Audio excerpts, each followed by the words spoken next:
areas. You're talking about moving parts before. It kind of brings me to the last thing and maybe the longest thing I wanted to talk to you about, and that's cost fluctuation on getting stuff from point A to B to C to D. We all know that inflation is firing, and inflation's firing much more at that wholesale level selling than it is at the retail level. I think certainly in the States, I'm looking at the States and the UK as 3 or 4 months before Australia, and the numbers are kind of stacking up that way. What do you think the bottom is of this? Where do you think prices will go, and what can product sellers do to mitigate as much of the risk as humanly possible? Mate, it's a really good question, and it is obviously, as I said, I've come from naturally good expo, for the last 2 days, and it was a topic on everyone's lips. Like everyone wants to be better with packaging. We want sustainable packaging. It's it's not the most cost-effective option. Big commitments to volume. Everyone's a little bit gun shy about that. Not a lot of innovation, as in spending a lot of money on a new product and taking risks. So there's definitely that. There's a bit of apprehension around the space, around where it goes. Part of your question, when do I believe, from what I see and hear, we'll start to see the true effects? I believe, towards the end of this next financial year. So maybe, where we are now, March, April, May, June next year, I think we're really going to feel the pinch. Very different Christmas coming, I believe. Not doom and gloom, but I definitely think we're going to start to feel it.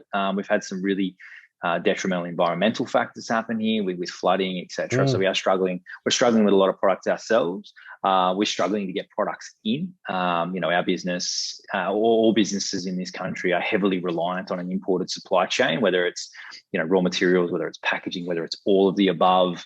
Labor's a challenge. So these compounding issues are having an effect. Retailers are across it, aware and receptive. I think, there's gone are the days when you could never really raise a price. Not anyone's intention. We want to sell more, not less, and prices up doesn't make sense, but there's some genuine pressure there. I think, we're going to start to really see it, the pressure feel there. From a what can a brand do? My market knowledge, our business's knowledge, and what we hear, build the best version of a, inverted commas, budget option or best value option for the customer. So forget about the retailer now for a second. We've still got to sell stock, we've still got to hit the shelf, etc. Let's think about the customer for a second.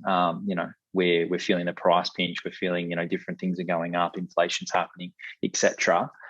We still have to eat food. What luxury item at the supermarket are we going to forgo? What product are we going to skimp? We're going to stop buying protein bars and just cook veggies because we're at home more. What are we going to give up to then do that? And I think from a brand's perspective, they should be challenging themselves to find a value option. So if you sell protein balls, you should be selling a multi-pack for a third of the price. How are you going to do that? Well, you got to go back to your manufacturers, your suppliers, really work with them and go, guys, how are we going to get this product to a certain price point?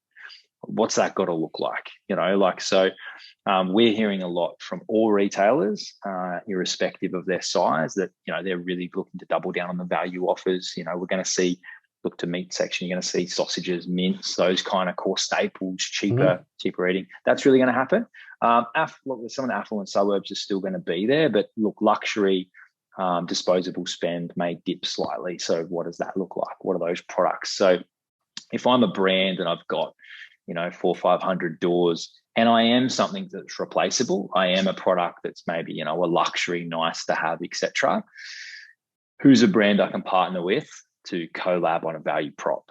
How can I redo a subsection of my category and have my premium version or my entry level product? What does that look like? So that's where I'd be investing, and that won't go away. I think for the next couple of years, if you're a business and you pivot your brand to have your premium, best in class, this is the best we've got, versus an entry level product which ticks a few boxes for a lunchbox for mum or a family and stuff like that. So I genuinely believe that's what any brand should be doing, and that's what conversations we're having with our sort of our brands and businesses.